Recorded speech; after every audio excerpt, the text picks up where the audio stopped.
Depuis sa prise de fonction en juillet 2022, à la tête de la Banque centrale des États de l'Afrique de l'Ouest, Jean-Claude Kassi-Brou joue un rôle central dans la conduite de la politique monétaire de l'UMOA. Ancien ministre de l'Industrie et des Mines de Côte d'Ivoire et ex-commissaire de la CEDEAO, Jean-Claude Kassi-Brou, 73 ans, s'impose comme un acteur clé de la stabilité financière régionale.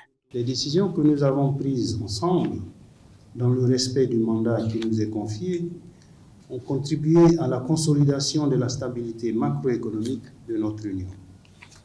Messieurs les membres du comité de politique monétaire, cette première session de l'année 2026 nous donne l'occasion de porter un regard rétrospectif sur l'année 2025.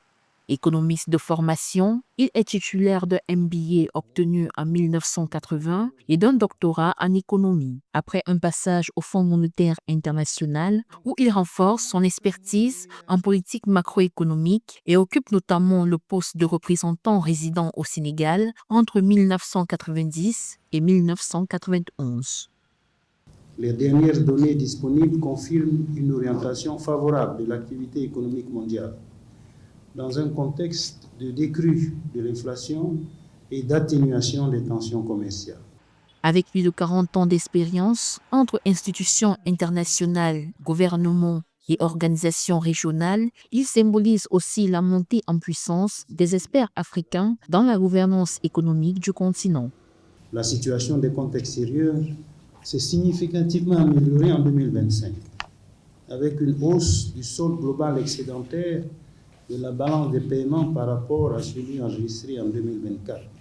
À la BCEAO, Jean-Claude Kassi-Brou évolue dans un contexte économique tendu entre pression inflationniste mondiale, débat sur la souveraineté monétaire et accélération de la digitalisation financière, tout en veillant à la stabilité du franc CFA et au soutien de la résilience et l'intégration des économies de l'UMOA.